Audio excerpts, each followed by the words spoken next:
Up, everybody? Welcome back to Saturdays in the SEC, episode 101. Man, we're here to recap a absolute wild rivalry week. Um, just when you think the Iron Bowl can't get any crazier, it just one-ups itself. Just an absolute epic finish in Jordan-Hare Stadium on Saturday afternoon.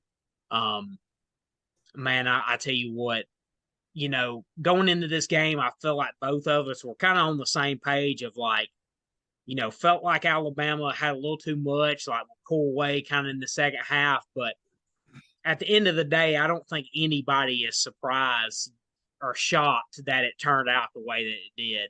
I think you saw this all around the country this weekend with rivalry week, kind of typical. Even the teams that are underdogs, almost always it comes down to the fourth quarter in a lot of these games that played out certainly in the Iron Bowl, obviously with, even the Egg Bowl, Florida State, Florida, the Apple Cup, Washington State, obviously Michigan and Ohio State, the implications that were on that game. So don't think anybody's surprised with the outcome or the way things played out. But we got to jump into this Iron Bowl first. We'd be absolutely crazy not to.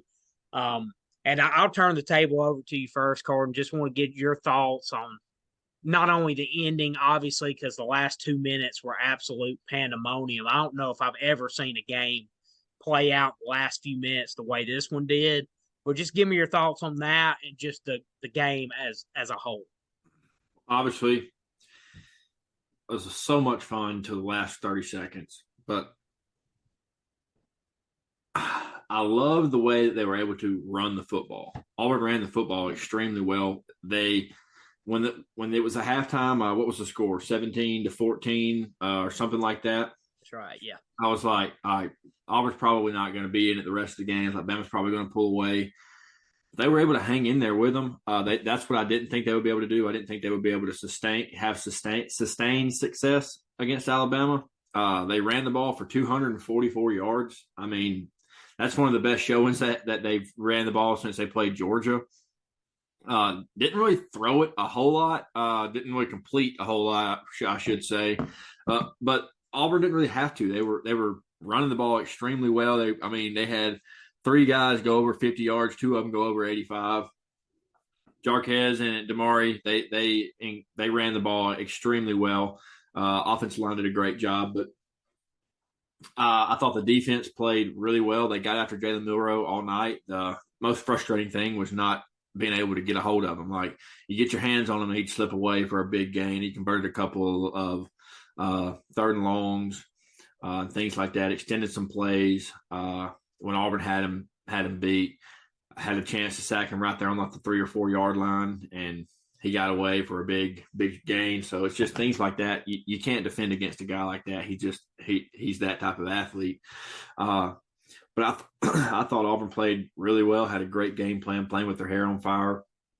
Definitely got caught looking forward to this week by New Mexico State, because Lord have mercy, if that team would have played against them, it would have been a completely different ball game. So Auburn was fired up, ready to go. What they have to lose. And I really am not upset, because I thought this game was going to be a blowout. But I'm also tired of the moral victories. Like, Auburn can't finish. There's just twice now in the last 3 years that Auburn's had the game won until the very last final seconds. So it's just getting frustrating, obviously. Tired of the moral victories. Had a lot of those as Auburn fans lately. But my gripe is, in this game, at the end of the season, you've been preparing for this game for so long, and you've got the game in wraps.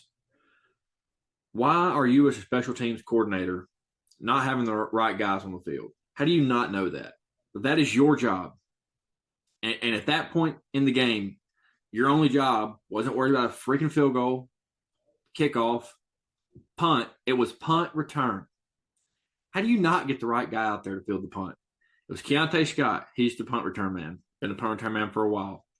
Well, him and Coy Moore both were 0. Coy Moore got out there. Don't know how it happened.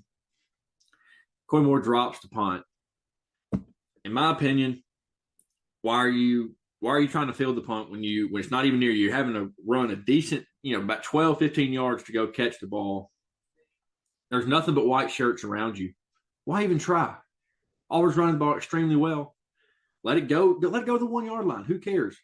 But don't go try jumping up. They said he tripped. It didn't look like he tripped to me. I don't know what he did, but it was messed up. Muffs the punt.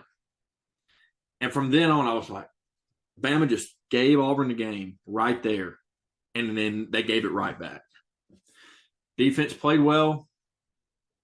Ended up the atmosphere was wild. There was a couple of times Bama couldn't get a snap off, and then there was the errant snap right before the 4th and goal play that ended up being,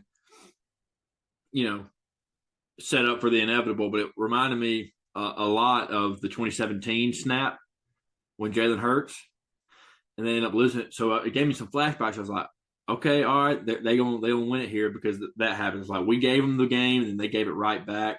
It gave me flashbacks too. So. Dude, and then the next play, obviously, it's over. My gripe is, how do you not have the right personnel on the field at that point in the game? Hugh Freeze didn't even know it, and I know there's a whole lot going on. It's not on him. Special teams coordinator's got to know that, but Hugh Freeze didn't even know it until he went and met with the media after the game, and the media guys told him. Crazy. Anyways, I also have a gripe about the defense called on the last play. I understand the prevent. You got it. You don't want anybody to get behind you, and you still got beat from behind. But anyways, allowing Jalen Miller had 6 or 7 seconds, I believe it was, and threw the perfect ball. For that to be a completed pass on anywhere in that end zone, it had to be a perfect ball. If he's got time setting his feet and he's throwing against air, essentially, then he's gonna make a perfect pass, like he's gonna throw a perfect ball. The dude's got great touch on a deep ball. They rushed 2, had a spy, and they didn't really. One of them was kind of fighting with the other dude. He was trying to get there, but it's like they didn't send anybody, and so Jalen Milroe had a clean pocket to do whatever he wanted to do. I thought, send some pressure. I mean, what do you got to lose? Play with your hair on fire. Send some pressure there. Try to create an errant throw. Try to make him go past the line of scrimmage again. He did that once or twice in the game. Just try to make him make a mistake. He's not going to run 31 yards for a touchdown. It's just not going to happen. Make them make a play. And they did make a play, but under pressure, it's just, again, not upset. I mean, I'm upset because they lost, and it was just Auburn had it won pretty much the whole game until the very end, and it's just like that hurts. So that really hurts. So I was upset, obviously, but I thought Auburn was going to lose this game a lot worse. And if this is the worst roster that Hugh Freeze is ever going to have, the future's bright. So I'm obviously, again, tired of the moral victories, but there was a bunch of recruits there in Auburn. They saw a fantastic atmosphere. I mean, there's no other better atmosphere you could have been at than that Iron Bowl as a recruit. So it definitely helps Auburn in that perspective. There was a bunch of guys that were 4 and 5 stars already committed to Auburn there, with a bunch of these other guys that are uncommitted or committed but still looking. Like Cam Coleman was there. He's committed to Texas A&M.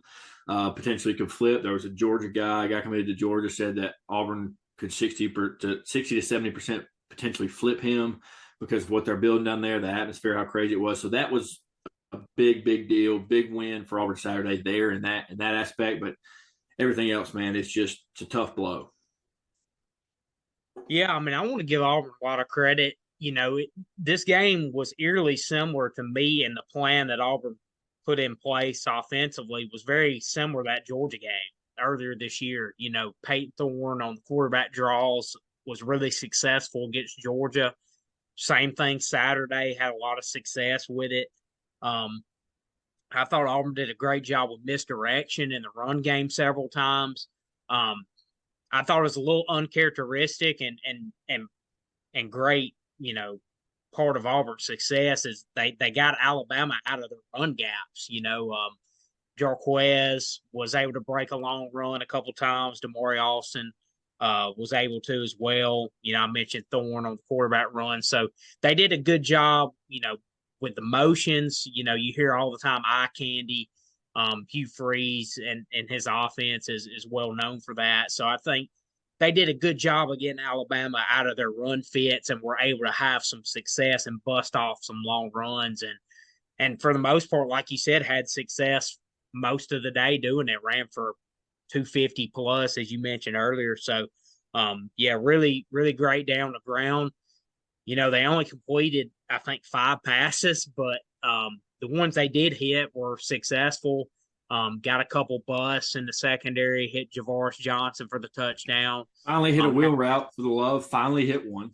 Yeah, for should have hit the ball to Fairweather down the middle of the seam, that he didn't come up with. So there were some other opportunities there too, but obviously in a perfect world, you'd like to be a lot, be able to be more balanced and have more than 5 completions. We know, Auburn struggles throwing the ball, and obviously with their receivers not winning many 50-50s this year, but they were able to get some guys open and hit enough to keep them honest, I thought, for most of the game. But just thought they had a really solid plan for what they have to work with offensively.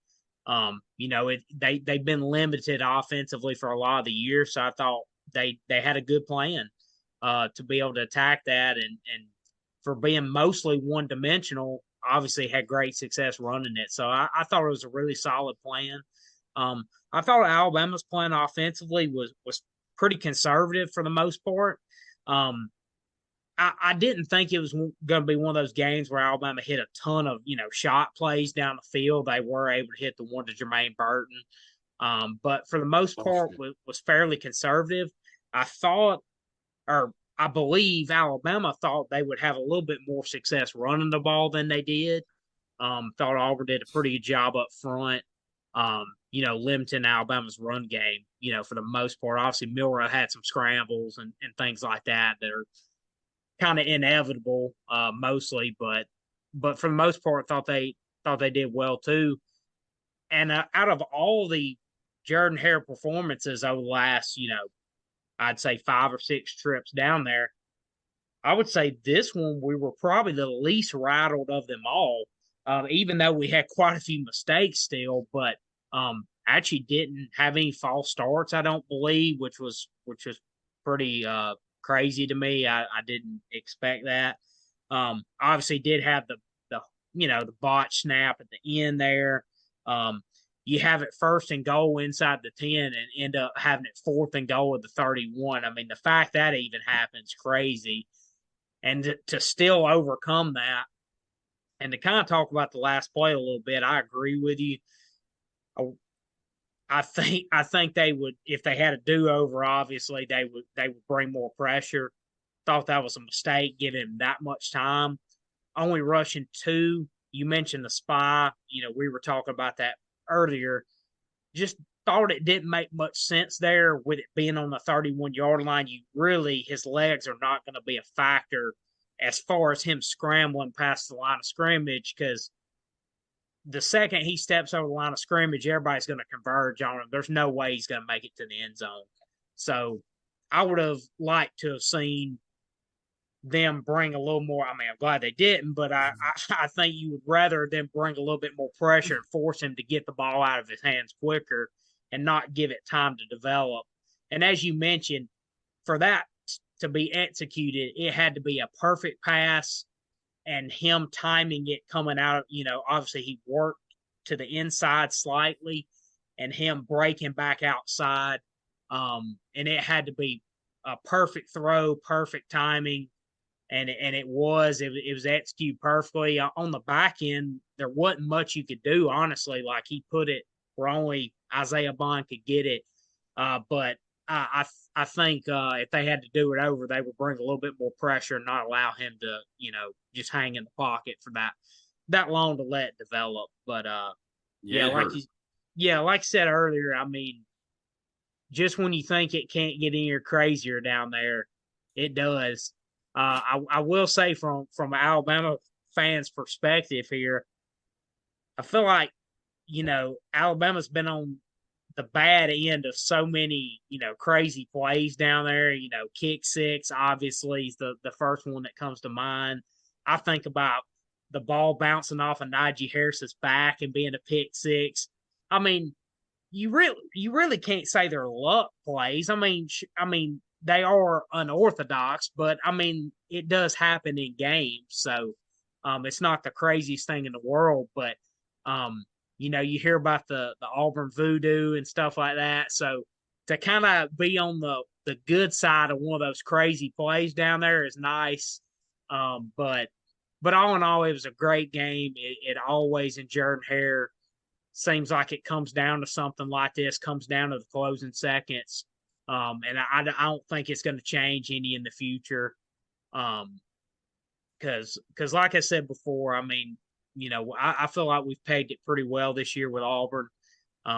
They're definitely on the up and up, and I think really you look back on the last couple of weeks, and obviously it's pretty clear the way Auburn played against New Mexico State, they were looking ahead. I mean, and obviously the way they played Saturday just kind of solidifies it that much more that they were looking ahead, but obviously it's a gamble, but I think coming on the backside of it, even though they lost both games, the way they played and obviously almost won the game, I mean, was literally one play away from winning the game. You really come on the backside of that being a net positive. You know what I mean? Like it's like people are just as optimistic about the program now as they were 2 weeks ago, even losing both of those games. And you wouldn't have thought that if somebody had told you 2 weeks ago Auburn was going to lose their last two games, you probably wouldn't come out. You wouldn't think you would come out with a positive, outlook on things. But I think everybody does, and they should, because I mean, like I said, that they're recruiting really well. We know the shape the roster's in, so to come out and play the way they did, I'm not shocked in the least. I don't think many people are, because that's kind of the way things have been down there over the last 4 or 5 Iron Bowls in Jordan-Hare. But yeah, I think people should be very optimistic for the future. I mean, with the portal opening soon, they're going to be heavily in that again. Obviously, have a really solid, recruiting class coming in next year. So, now I think people are in the right frame of mind and should be, feeling positive about where things are headed. I want to say this because it's probably the last time we talk about Auburn on the podcast for a couple of weeks, so to a bowl season, wherever they end up. But don't be surprised if Holden Geriner is the quarterback next year. I think he's got a great chance to win the starting job. Peyton Thorne can come back. I'm sure he will, because he's probably not going to go to the pros. I'm just saying, don't be surprised if Holden comes out away with the QB1 job next spring. Early take. I like it. I think they're going to be back in the portal for a quarterback, honestly. I just some early intel from people, that are covering the portal and stuff. I think there's going to be a lot of names that people might not expect. I think it's going to be as crazy as the portal and things have been the last, year or two since it's kind of been implemented. I think things are only going to get crazier, honestly. I think this may be one of the most wild months or so coming up, maybe in college football history. I mean, with the early signing day coming up, we know NIL and what a factor that plays nowadays. But same with the portal. I think it's going to be absolutely insane the next month or so. While the portal's opening, it opens up next Monday. You've already heard a lot of names already go in the portal. I think Auburn's going to be right back in the portal for a quarterback. So, wouldn't be surprised if it's him, but I think there's going to be some options there for them to look at too, and I think they're going to be in on a lot of those guys. Obviously, we'll wait. Obviously, you want to strengthen the room however you can. I mean, look what Ole Miss did this year. Yeah, so I think they're going to be looking at all avenues, but who knows, man? Riley Leonard up there at Duke, Mike Elko left. Here's some early intel. Maybe he jumps in the portal. They take a look at him. I mean, we'll see. But I think there's going to be a lot of options out there on the quarterback market that they're going to be looking at. So, I think they're going to have a lot of opportunities to strengthen that room. And but yeah, I mean, I think he's a guy who could fit in really well and certainly has potential. So it's going to be crazy to watch the next month or two as we roll in after the season into spring. Absolutely. But kind of moving on a little bit, obviously loaded rivalry week, slate. The next one I kind of want to touch on was this Florida State Florida game. And I feel like we had it pegged pretty well. I think most people thought, like, hey, this is going to be a really competitive game. You kind of have to toss the records to the side. Florida State's coming in 11-0, undefeated. Florida's fighting for a bowl at 5-6. So Swamp was a great atmosphere Saturday night. So I don't think anybody was surprised that was a competitive game. I think a lot of people expected that. I thought Florida had a pretty good chance to win this game. It started out pretty well for them. They really did. They were aided by a couple penalties early in the game, helped them put that first touchdown on the board. Thought their defense really came out with their hair on fire, playing well. But ultimately Florida State kept battling. It was one of those games you felt like it was going to be ugly. Like if Florida State was able to pull it out, it wasn't going to be the prettiest win. It was going to be a grinded out type of game. Didn't have a ton of success throwing the ball, but I thought Trey Benson was outstanding. 3 touchdown night for him. I think he had 19 carries for 95 yards. Just thought he was really solid. But after, really their defense played great all night, but especially after that first quarter or so, thought they were outstanding. Were able to put some pressure on Max Brown, force a couple of mistakes from him. So overall, I thought it was a really gutsy performance from Florida State. Going in with a backup quarterback, you knew that was kind of going to be the case, but came away really impressed with the way they played in that environment. But kind of looking at it from the Florida perspective was, man, it's got to be driving Billy Napier crazy, man. Because in the second half, man, it's just an undisciplined Florida team, man. The defensive player spit in the guy's face, got thrown out of the game, and not an egregious play, but obviously later in the fourth quarter, Tate Rodemaker slides and gets hit, a targeting penalty on a critical third down that extended Florida State's drive. Florida would have got the ball back with a chance to win it there. So just a couple critical mistakes, just kind of undisciplined mistakes. And I know that's kind of a bang football play, so it's hard to say, but I know that's got to be driving him crazy. And I feel like too we've been pretty positive on the outlook for Florida. We kind of knew 2023 wasn't going to be a great year. I know you were excited to hit that under 5.5 bet, so that was a really nice pick by you from the preseason. But I think we knew 2023 was going to be pretty shaky. They had the potential to maybe surprise a little bit, but ultimately they just weren't able to close the deal late in some games and get that done. But I tell you what, a lot's riding on this 2024 class for Billy Napier, and they've got a really tough schedule next year with the SEC expanding. They're going to have to rely on a lot of young players from that class. So that's a team that's going to be super active in the portal as well. But there's going to be a lot of pressure on Billy Napier going into 2024. Absolutely. I thought this was a great game. Exciting game for sure. Like you said, just second half, just kind of bit Florida in the rear end over and over and over again. They kind of kept shooting themselves in the foot.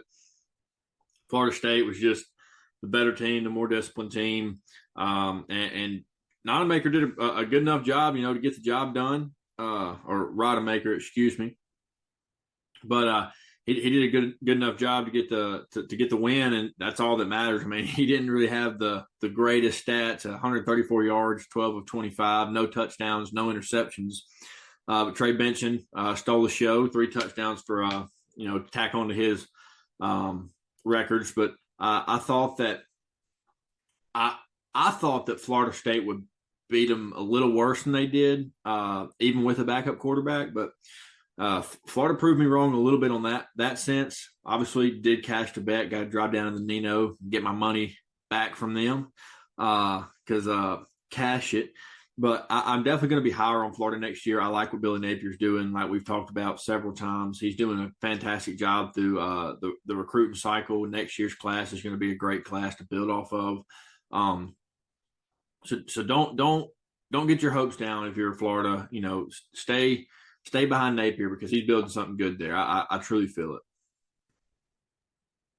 Yeah, and obviously the expectations at Florida, they're not used to, being down like they've been the last few years. So, um, like I said, I really do believe better things are ahead. I think if he's really given the opportunity, I think he'll get it turned around. I think it's just going to take longer. Obviously, he'll be going into year 3 next year, so a lot of times it never happens as quick as people want it to, and but I think some people didn't realize quite the shape the program was in. I mean, Yeah, it really needed a big overhaul, and they've still got a long way to go. But I think if given the proper time, he's going to be able to get it right. But next year, like I said, it's a really tough schedule. There's going to be a lot of challenges ahead next year, even with a really good recruiting class coming in. But having to rely on a lot of youth is going to be tough with the schedule they're playing. So I kind of hope for his sake they don't pull the plug too quick if things don't get on the right track next year, because how people are, man, in this day and age, and the way programs are pulling the trigger on coaches. I could easily see them getting off to a little bit of a shaky start next year with a young team and still building their program, and him being on the hot seat pretty quick. And I think that would be a mistake, honestly. mm-hmm. So I do hope he's given the proper time, because the era we live in now with the pressure of the NIL and a 12-team playoff, and that pressure has only ramped up here in the last year or two.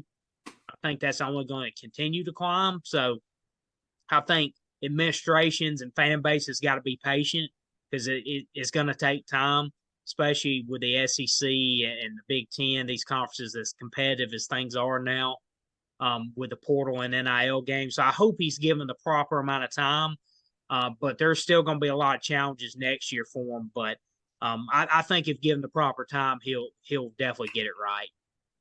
I agree with you 100%. I want to talk about the Georgia Tech game.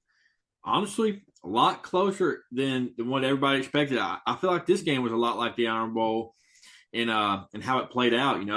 Everybody's expecting Georgia to win by a large margin, just like they were expecting Bama to win. I mean, Bama was a 2-touchdown favorite.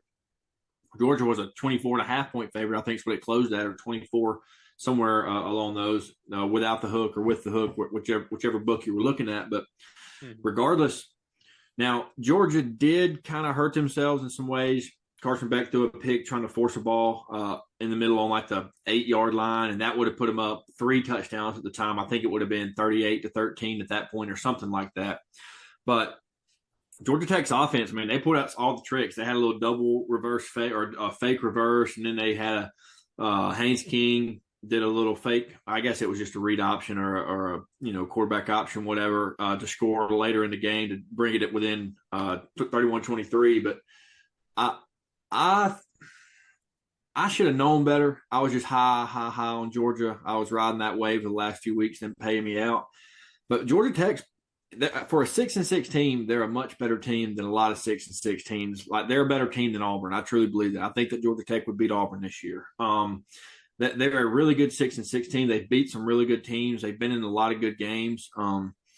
This one right here, I mean, they played better than anybody expected them to. Haynes King, he stepped up a little bit this year. Again, they're 6-6, but they're really not a bad 6-6 team. I enjoyed watching them. I watched them a little bit this year. I had some money on them and against them at times. So they're a really, really fun, exciting group. But I thought they played extremely well. It's just Georgia, man, they're so dynamic. They're so good on both sides of the ball. I think this was the first game we saw of Carson Beck that wasn't really, really good, and it still wasn't bad. I mean, he had a pretty decent game. Threw a touchdown early.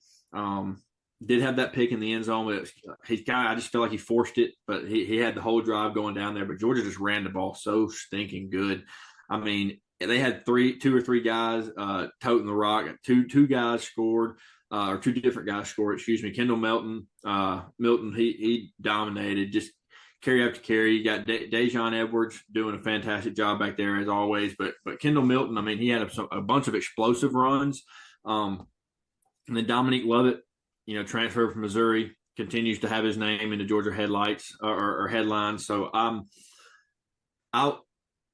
Georgia came away with the win. Obviously, didn't play as good as they wanted to play, but when they shot themselves in the foot, they backed it up. They didn't let it hurt them too much. They stopped the bleeding, and I don't think this is as fired up as we're going to see Georgia play. Obviously, Georgia Tech is not the same as playing in a in-conference rival or a conference championship game or playoff games along those lines. But Georgia definitely got scared a little bit later in the game, and they locked it in and ended up turning it on, set a SEC record for most consecutive wins.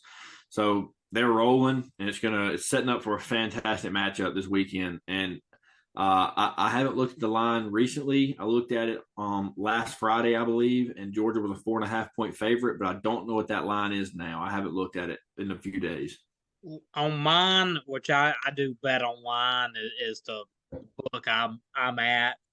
It's up to 5 right now, so it may be 4.5 to 5. Like I said, it's 5 on the one that I have, so it's probably varying back and forth. But I would imagine it's still in that in that range. But kind of talking about Georgia a little bit, wasn't shots that went this way. Honestly, like I said, you mentioned, had a couple offensive weapons out. Bowers was held out, McConkey. Thought they did a great job getting north and south, though. You mentioned Kendall Milton on some of those runs, man. Just kind of those gap scheme runs, getting north and south. Man, they kind of hammered those all night long and had with great success. And I thought defensively for them, like you said, kind of a little bit similar to the Iron Bowl. The misdirection was really effective for Georgia Tech, kind of keeping them off balance a little bit. I thought that, kind of like Alabama's defense against Auburn, they were just a little late in the run gaps a few times, things of that nature. So I thought Georgia Tech had a really nice plan to kind of keep them off balance. And, that's always challenging to prepare for because, in these rivalry games, teams are, especially a team that's the underdog, they're going to pull out all the stops and show you some things that they haven't really shown on film very much. So don't think it's the most shocking thing that they were able to keep it close. I like what you said about Georgia Tech, though. That's a really solid team. Like, you look on paper, yeah, they're 6-6, but that's not a bad football team at all. No, they're really good. They're very competitive. Yeah, they're a very competitive team. So wasn't shot that, especially with Georgia having a few guys out and kind of with, that SEC championship game looming, I don't think it's the most shocking thing for it to be more competitive than people would think. But I'm not worried about Georgia at all. I mean, we know it's going to be, we're going to preview that in a little bit here, but we know that's going to be a 60-minute war and both teams are going to be ready to go. So I'm not concerned really with either team having maybe a little bit of letdown of what people expected. That's just kind of what you got to expect with rivalry week. Mm-hmm. There was a lot of underdog teams that played extremely well this week. Obviously we talked about Auburn and Georgia Tech, and Washington State played really competitively. Florida obviously played really competitively. So that's kind of to be expected with rivalry week. But overall, it's a really solid win for them. Kind of move past that and get ready for the SEC title game. But I did want to talk a little bit too about, and we'll kind of tie this into the coaching search a little bit. But Kentucky had a massive win over Louisville. Louisville obviously is going to play in the ACC title game this Saturday against Florida State, but thought Kentucky came in there and obviously got a huge win. Kind of with the Mark Stoops rumors flying around. He's looks like he's on the verge of being Texas A&M's new head coach, and that got kind of chopped up at the last minute. So, but overall, thought they obviously had a great game. Thought their special teams was really big in this game. Thought Leary made some really good throws. Run game was a little bit, hit or miss, inconsistent at times, but they made the plays when they had to. Thought it was a really big win for them, especially kind of what was going on in the background for them.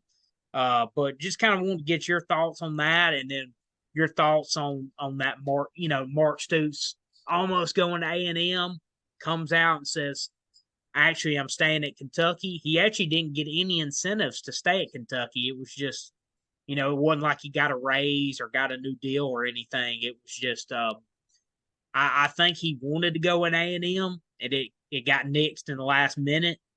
And ultimately, I think he was satisfied to stay at Kentucky, but that A&M job obviously is really attractive with the resources they have. But just kind of give me your thoughts on this game and kind of Mark Stoops at Kentucky.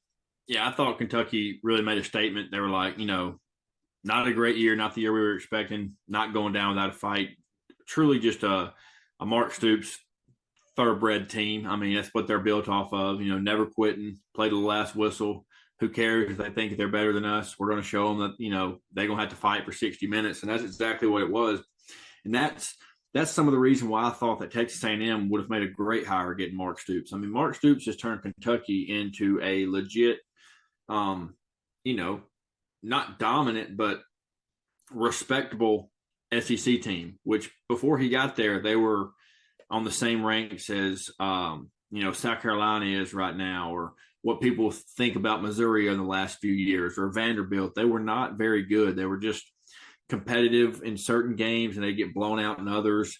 I thought that, or I think that Mark Stoops has done a fantastic job at Kentucky building them to what they are with limited resources and limited money, recruiting against these big time schools that have way more resources and money than he does. And then getting him to Texas A&M with all the recruits they've already pulled in there and with his ability and his coaching style, I think it would have been a fantastic hire. I don't hate the Mike Elko hire, but I thought Mark Stoops to A&M would have been a fantastic hire. I think there was mutual interest in both. I heard from reports that there was a lot of fan backlash, and that was some of the reason why Texas A&M didn't pull the trigger.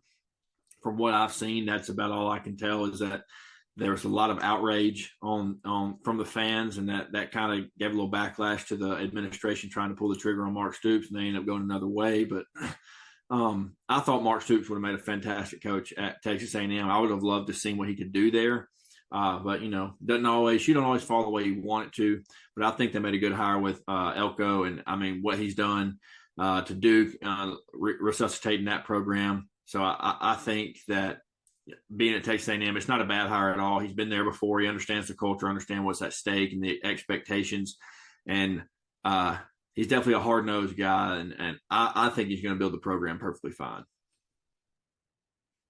Yeah, I mean, I'm with you. I think to me, Stoops and Elko, like, they're pretty similar. I feel like in a lot of ways, like just the way they kind of run their program. So I didn't. Most of the grindstone type guys. Yeah, I feel like they kind of have the same type of personality. They just kind of remind me of each other a little bit. So, yeah. So either way, I thought it would have been a solid hire. But obviously now that it's Mike Elko, you kind of felt like the whole time that's where it was going to end back up at. It just made a lot of sense. At first I felt like a lot of people, were kind of looking for the splashy hire, and they've went with that before. I mean, getting Jimbo was a splashy hire. I think they just needed a solid, program builder type, like a guy out of the cloth of Mike Elko and Mark Stoops, and a guy that brings some discipline and toughness to the program. So I think they would have gotten that with either choice, but I do like the Elko choice. Him having some familiarity there, I think it's going to serve him really well. And just super impressed with what he did at 2 years at Duke, kind of reviving that program. I think they went from 2 or 3 wins to 9 wins. Just an excellent job from him. So I think he's going to do really good things at A&M with the resources he has. It seems like the fan base is really happy with it. It seems like a lot of the players are really on board with it as well. And a lot of the guys on that roster, know him well because he was there 2 years ago. So a lot of the guys there are familiar with him, especially a lot of the people within the building and within the administration at Texas A&M. So I just thought it made a lot of sense. So I'm not surprised that's where it ended up settling at. But yeah, I'm really curious to see what he does there. I think he's going to do some really good things, and I think he's kind of what they need at this time, and kind of feel same way about Mark Stoops. I think he could have accomplished some of the same type of things, but I think the familiarity with Mike Elko kind of helped him win out in the end. Yeah, that definitely does help. Obviously, having some, camaraderie with the guys, going in, knowing some of them a little bit, you can help. It definitely helps the locker room flow a little better, starting to build leadership early. And so I think all that is a positive for sure. But another game I want to talk about here, it's coaching carousel might be happening. Obviously, I'm not saying that it's going to happen, but this guy might be looking to go elsewhere on his own, and that is down in the big house. Michigan takes down Ohio State for the third year in a row without their head man, Harbaugh. Ryan Day cannot figure it out. This game went down about exactly as I thought it would. There was a little more passing involved than what I thought would be on both sides, but it went down about exactly what I thought. I thought Michigan was the better team. I thought they were going to control the clock and have ball control. It definitely helped them out early. I believe it was on the first drive. They had a pick, took it down, I believe, the 5-yard line and scored 2 plays later. They were able to establish the run game with Corum. I mean, he had a couple of long runs. J.J. McCarthy played pretty well. He scrambled a little bit when necessary. He was actually threading the needle on a couple of these balls. I mean, he was throwing some dimes. And then obviously on the other side, Kyle McCord, he played a really good game, threw for 270 yards and 2 touchdowns, but he did have 2 picks, that one early on the first drive, and then there was one late in the game. But he was finding his receivers in holes and pockets, and he was making some really good throws too. Some 1% throws, and I thought that both of these guys were dueling it out, but Michigan is the tougher team, the more disciplined team, and I don't think that they're going to be able to beat Alabama or Georgia if they match up with either one of them in the postseason. I think they may even struggle with Oregon, but I wasn't confident enough in Ohio State's offense, and they proved me right. Yeah, I'll be honest. I was right there with you. I thought it might even be a little bit more low scoring than it ended up being. But I'll be honest with you, I came away, just my takeaways from the game, I came away really impressed with both teams, honestly. Yeah. I mean, I thought even though Ohio State obviously didn't end up winning the game, I'm really impressed though at obviously this doesn't mean much for them today because they lost, and there's 3 straight losses to Michigan, so they're not going to want to hear any excuses like that. But I'm impressed though with the strides that they made defensively, with their physicality, the way they were able to run the ball. When they put together that drive and ran it straight down the field and tied it up at 17, I was like, I think they may, kind of take the game over here, but give Michigan credit. They were able to respond kind of in the same fashion that Ohio State did. So, yeah, I really came away really impressed with both of these teams, honestly. I thought Ohio State did a really good job of matching the physicality. Really clean game, too. You mentioned the 2 turnovers for Ohio State, but only 4 penalties in this game. I mean, Ohio State only had 1 penalty. So in the big house, that's pretty impressive. So I was just really impressed with the way both teams played. I mean, I looked at it like these are 2 of the top teams in the country. I mean, 2 of the top, 5 or 6 teams, certainly. So, yeah, just came away obviously impressed with Michigan without Harbaugh. They're just an extremely veteran team, a player-led team. Just really impressed with them, but also Ohio State and the strides they made. And I'm telling you, Lincoln Riley needs to look at this Ryan Day blueprint and the changes that they made at Ohio State, because they have made significant strides. And I thought they really brought the physicality to the table.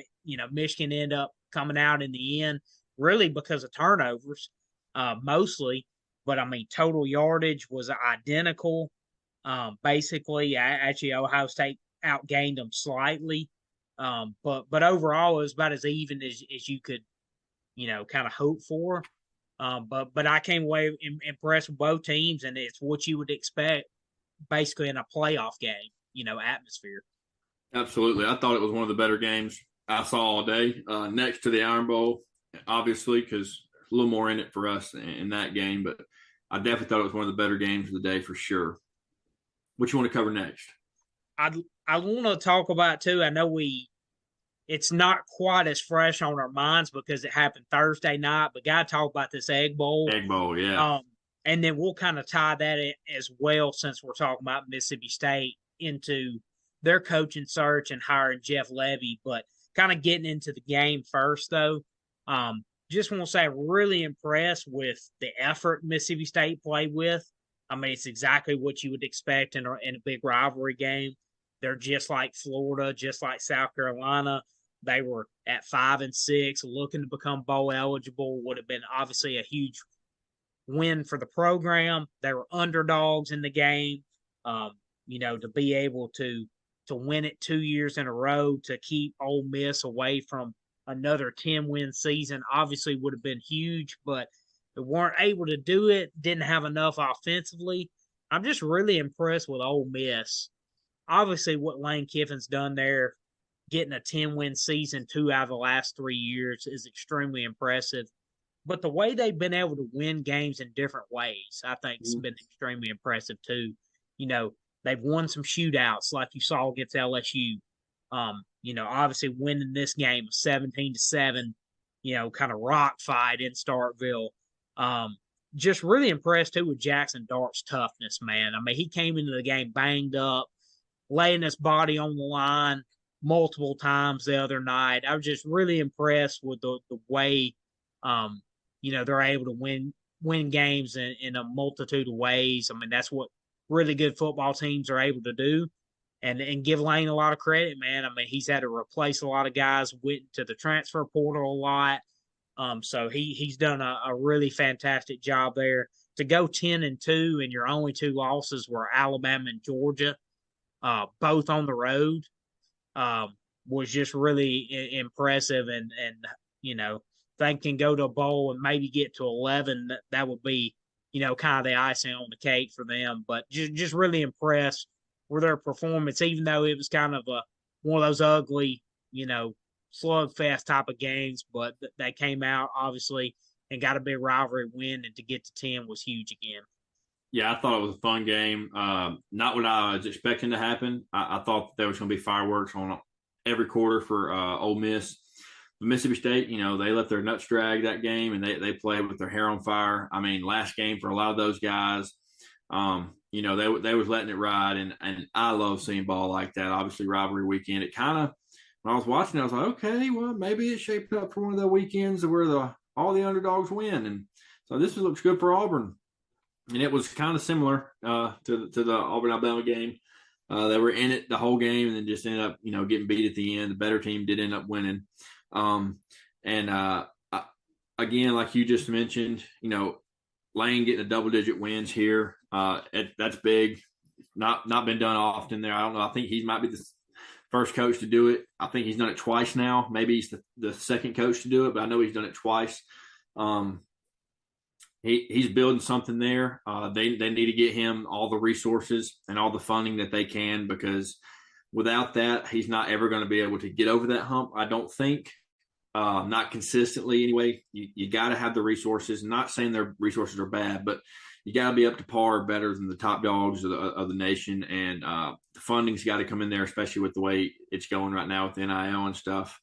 So I think that obviously Ole Miss is going to do whatever they can to get him that. But if Ole Miss can start competing on with their financials, honestly, with everybody else in the top of the nation, they'll be a force to be reckoned with. They consistently start getting top guys in there, because what he's done with this program, what he's done to his own self-image, honestly, everybody thinks of him. If you would have said 5 years ago, well, I guess he had kind of reshaped his image a little bit there. But when he first came to Alabama, people were like, what is Saban doing? Why are they getting him?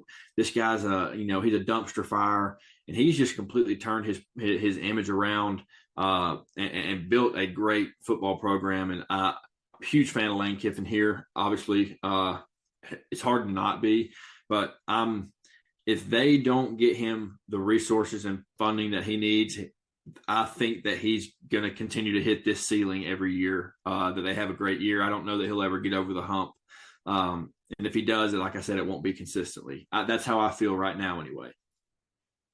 Yeah, and I mean, and two, like you said, I mean, he's obviously got 10 wins, 2 out of the last 3 years. And, if he can continue to hit that, obviously going to a 12-team playoff, he's going to be right on the cuffs there of being able to go, get a playoff bid. So I think this is a team that should be able to compete for that. I mean, maybe not be in it every single year, but be in the conversation more often than not. I think he's going to continue to be able to do that.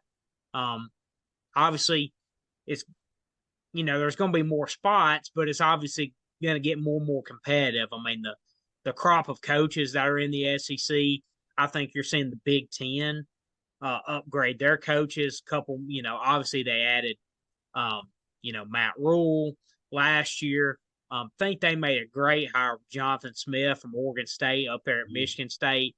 Huge upgrade from Mel Tucker. So I really like that hire for them. But I think you're seeing with the type of TV revenue that's coming in, I think you're seeing some of the lower echelon teams in the SEC and in the Big Ten. I think you're going to see them continue to make more and more investments to try to compete at the top of the conference. So I think the crop of coaches and the crop of talent's only going to get better and better, especially as conference realignment continues to kind of take place and take hold of college football. The talent's going to keep, being attracted to those, the SEC, the Big Ten. So, like I said, you're seeing even some of the lower tier schools, you could say, in these conferences continue to make more and more investments. So even though there's going to be more spots for playoff teams, it's going to get that much more competitive. So it's going to be a lot of fun, though. But kind of my last thoughts on the Egg Bowl, though, like you said, I thought you made a great point with love seeing Mississippi State's guys, man. Like, they have so many seniors on this team, especially on the defensive side of the ball. And, man, they were playing with their hair on fire. Like, Nathaniel Watson was all over the place. Jet Johnson all over the place. Like, it was fun seeing those seniors kind of, play their hair on fire. They don't have a head coach. I mean, the interim coach is coming out on a four-wheeler. I mean, just crazy, man. It was really fun to see. That's kind of the beauty of rivalry week. No matter what the records are, they get tossed to the side. You're playing for pride. You're playing for that quote-unquote state title, so in a lot of cases. So it was a lot of fun to see. And I do like the hire of Jeff Lebby, though. Yeah. I think it made a lot of sense for them to go get an offensive mind. That's where you've seen Mississippi State have the most success, here in the last, decade plus with Dan Mullen. Thought Dan Mullen did about as well as you could do at Mississippi State, honestly. I mean, that's ultimately what got him the Florida job. And then obviously Mike Leach came in there and had some really good success as well, two of the better offensive minds. So, obviously Zach Arnett kind of got hired on whim. There wasn't able to really be a search with the circumstances they were in. So I think they made the right decision, though, going out and getting one of the most elite offensive minds in college football, Jeff Lebby. Has some familiarity in the SEC, obviously been at Ole Miss, who they're going to be playing and battling on a year-in, year-out basis. And then obviously the success he's had at Oklahoma just in the last 2 years with Dylan Gabriel putting up insane numbers this year. So I like the hire a lot, and just kind of hearing some opinions on it. I feel like a lot of people are feeling that way, and they're really excited about kind of what he can build there at Mississippi State. Obviously, there are some disadvantages there that, a little bit of limitations there than there are at other places, but I still think it's going to be a really good hire, and I think he'll be able to get the most out of what, State can kind of provide there. Yeah, absolutely. I thought it was a slam dunk hire, honestly. As soon as I heard his name come up for the job, I was like, yeah, if they can get him and he's honestly interested, that's a no-brainer right there. So it's a complete 180 from what they just hired or what they just got done with hiring last year. We know it's a difficult situation of what happened last year, but I thought it was a fantastic hire. I'm kind of ready to talk about these conference championship games. The one I think I might be looking forward to more than the Georgia-Alabama game, that's hard to believe, is Oregon-Washington State. I want to see this game again. This is one of the most fun games that's happened this year. It's the only loss Oregon has, and Oregon opens up as a 9.5-point favorite. I think that's about spot on. I think Oregon's a better team. I think especially right now they're a better team. Washington's been struggling the last few weeks. I've shared my thoughts on the Oregon-Washington game from a couple weeks ago multiple times. I thought that Dan Lanning coached himself out of a win. I think he understands that. Obviously, he watched the film and he knows 100,000 times more about football than I do. But I don't think he's going to be too aggressive now. I think he's going to be aggressive, obviously, but I don't think he's going to be too aggressive and hurt himself when he can come away with points in certain situations.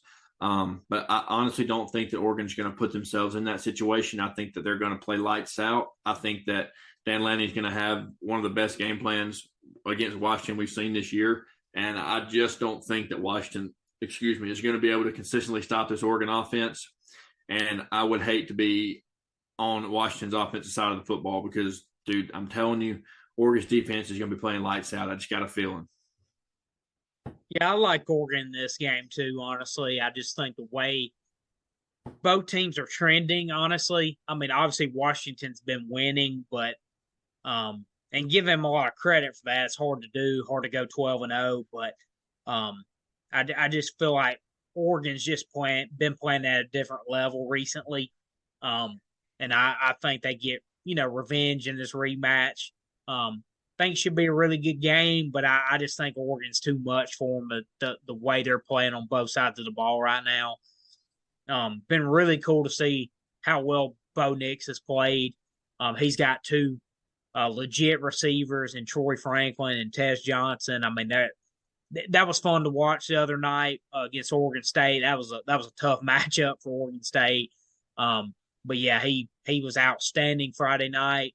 I think he's going to be outstanding again this Friday night and put himself squarely, in that Heisman mix. If he can win this game and obviously have a good performance, I think it will come down to him and Jaden Daniels if they do in fact win Friday night. So, been really cool to see his progression, the way he's playing, and they've really got the most out of him. He's got a lot of great weapons, and I think that defense, like you said, is playing extremely well also. So, yeah, I like Oregon. I think it's competitive, obviously. It's two really, really good teams, but I think Oregon is just going to be a little bit too much. All right, what's your thoughts on Georgia-Bama? I'll let you take it away.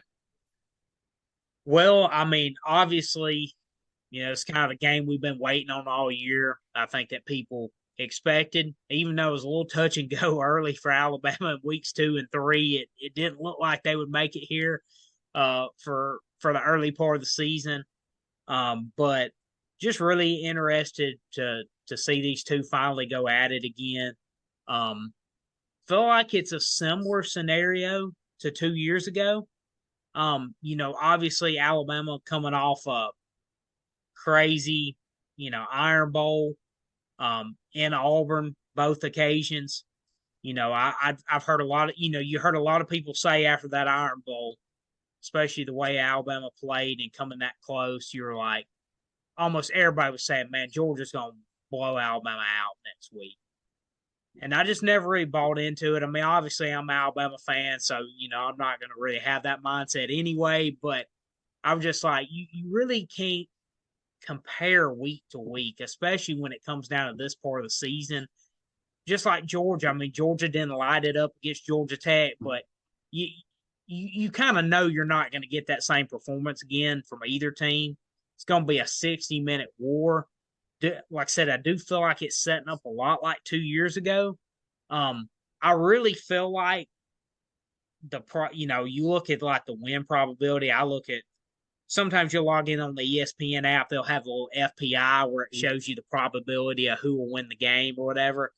I really feel like it's I feel like it's correct, honestly. It's been like 52% Georgia. That's kind of like what I'm thinking, like 52-48.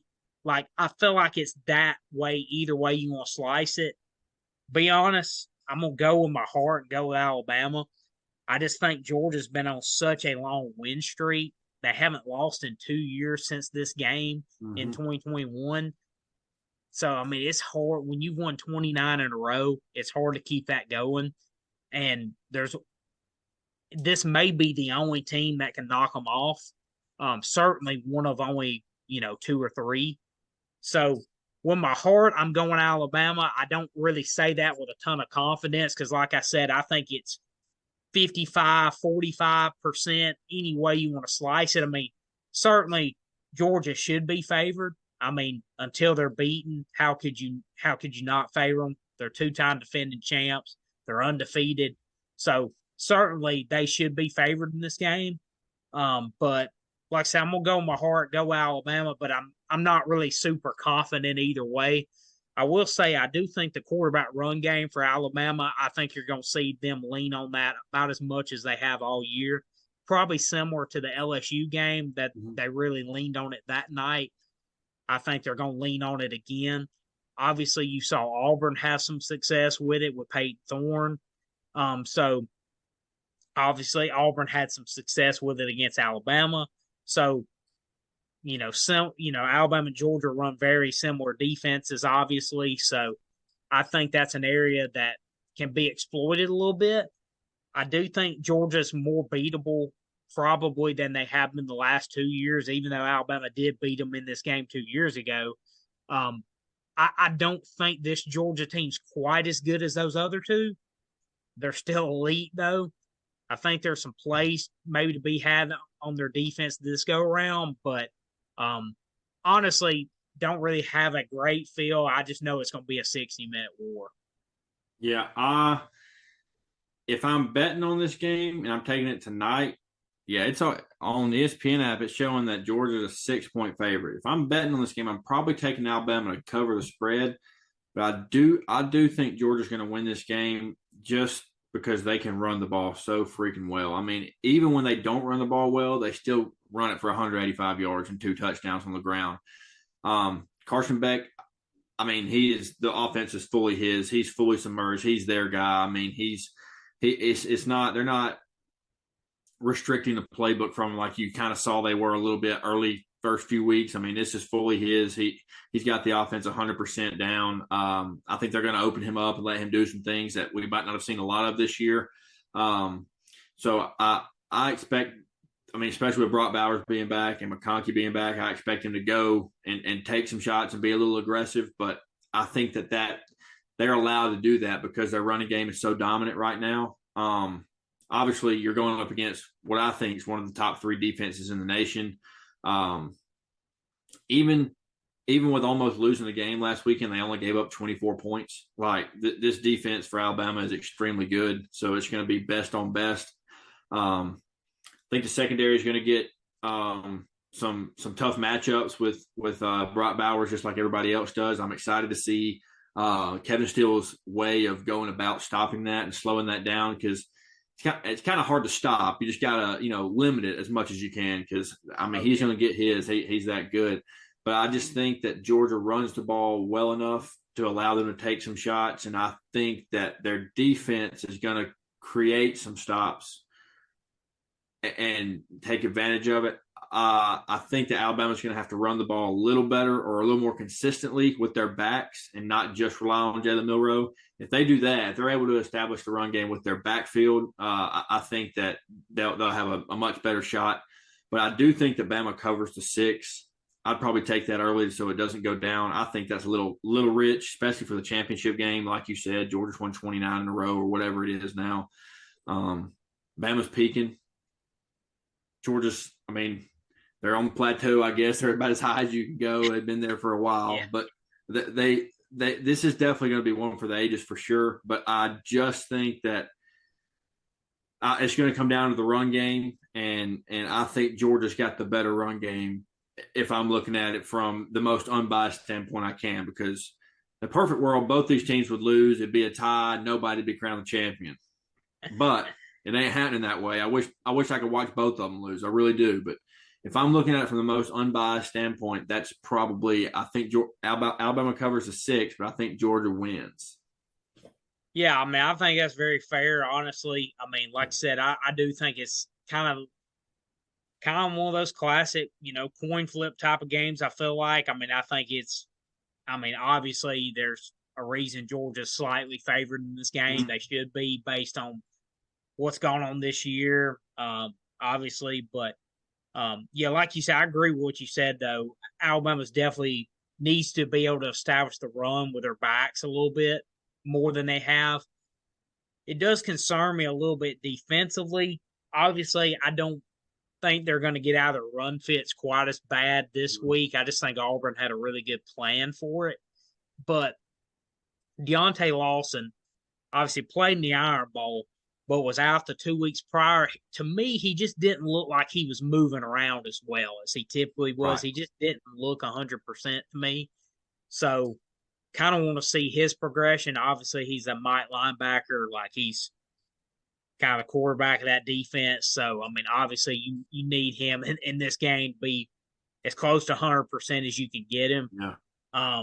So, yeah, I want to see, though, like you said, how do they defend Brock Bowers? Like, who's kind of going to be on him a little bit? I want to see, like, do they put Downs on him or Malachi Moore? Do they switch it up? It's going to be really interesting. He does scare me to death. So I think Downs could stay with him. I don't know that he could defend him though. I mean, the size difference there is so crazy.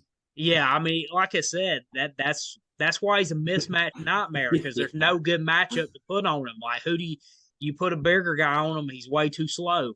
Put a smaller guy on him, he's too small. So it's like, how do you defend it? That's why he's as good as he is. But yeah, that does scare me to death. And how do you mimic that in practice? Who do you use on your roster to mimic that? You can't. No, yeah. How do you practice against that? Who's your scout team? Brock Bowers. Yeah, I mean, it's tough. I mean, I think obviously he's not as good as Brock Bowers is, but I think you're going to see Alabama use him more in Knobloch more than they have. Like he's a mismatch, nightmare himself, honestly, because he's super athletic, super long at that spot. So I just think he's been a little underutilized. I'm kind of waiting for him to really have a breakout. I mean, obviously he's not on Brock Bowers level, but he's a really good tight end. I think he's kind of just been waiting there to burst on the scene. So he's a guy, I guess, that maybe could a little bit just from an athleticism standpoint. But yeah, you can't recreate Bowers. I mean, like you could maybe get Travis Kelce down here for a practice, something like that. But outside of that, I don't know, man. It's going to be a tough matchup. Game like this, man, McConkey worries me too, man. Those little shifty white guys, man. I tell you, out of the Hunter Renfro mold, man. The guy he just does not. You wouldn't think he would be as good as he is. I mean, you really would. But man, he is tremendous too. So I'm worried about both those guys. It's going to be some really tough matchups. Don't think it's going to be like a crazy high scoring game, but you're going to have to score some points in this game. I don't think it's going to be a 21-17 necessarily either. I think some points are going to be scored a little bit. But yeah, I'm just really excited for the matchup, man. I mean, this is what college football is about. It's a playoff game. Kind of wanted to get your take though on the playoff situation, especially looking at it from the SEC standpoint, because a lot of times in this game, both teams have been able to make it into playoffs. I mean, there's actually a scenario where neither of these teams make it in, which is honestly hard to fathom, to be honest. But I think at most you're getting one in. I mean, unless chaos really breaks out, Alabama wins, and you have a bunch of upsets ahead of them, I guess maybe you could get both in. But, yeah, I don't know. I mean, it's crazy to think that there's a real possibility that if, Michigan wins, Florida State wins, Washington wins, Texas wins, like if those teams win, it's a real possibility. And Alabama beats Georgia, there's a chance that the SEC gets left out. Kind of how do you see the playoff, picture right now, and how do you ultimately think it'll shake out? If Georgia wins, Georgia's in. If Bama wins, and Texas wins, and Florida State wins, and Michigan wins, I think that they're out. Because then it would be Michigan, Florida State. It'd be Texas, and then Texas is who I was thinking of, and then I guess they could be 4 if they beat Georgia, but I mean, it kind of depends on who wins that Oregon-Washington game. Which I mean, like we both think Oregon will win it, but if Oregon wins that and Bama wins that, well, then it's going to be they're both one-loss teams. But then Texas is a one-loss team, but they got the head-to-head against Bama, so they're probably going to get in over Bama. And then Oregon would be in there, then Michigan would be in there, then Florida State would be in there, so Bama will probably be left out. So if Bama wins the SEC championship, SEC has a higher chance of being left out. Obviously, if Georgia wins, they're going in. But if Bama wins the SEC championship, it's probably a higher possibility that no teams are in than Bama being in, unless Georgia or unless Oregon, Texas, or Florida State loses. Yeah. That's what I think. I think there's a real chance Florida State gets knocked off, honestly. I would actually probably lean picking them to lose. So I do think if Alabama wins, obviously if Florida State loses, Alabama's gonna be in. I think regardless of the rest of the results, because even if Texas wins, there will be a spot for both of them because that'll not, obviously not. Or would they put Washington in over you guys? Well, obviously you would have if Florida State loses. So let's say for example, Michigan's going in. I think that'd be stunned if they lost. Let's just say Michigan's in. Let's say Oregon beats Washington. Let's say Texas wins because they're a double-digit favorite. And then Florida State loses. Well, then obviously Alabama would go in over Georgia because they beat them head-to-head. Mm-hmm. Alabama would go in over a one-loss Florida State for sure. And then Alabama would also go in over a one-loss, Washington, who's not a champion. So then your playoff would be Michigan, Oregon, Texas, Alabama. So if Florida State, if Florida State loses and Alabama wins, Alabama will definitely be in. Yeah. Because regardless of if Washington or Oregon wins, because one of those Pac-12 teams are going to be in. Yeah. So Texas wins, they're in. So, so it's going to be crazy to see. I mean, obviously, if you're Alabama, not only do you need to win, you need one of either. Realistically, you need one of either Florida State or Texas to lose. Yep. Honestly, and you need to win.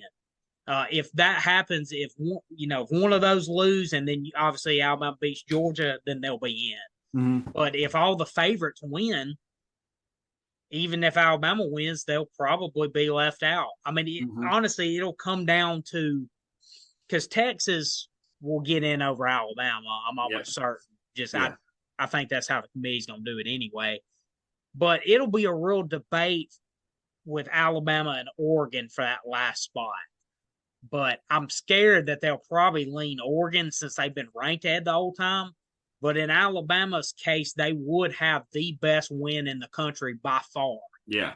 Beating an undefeated Georgia.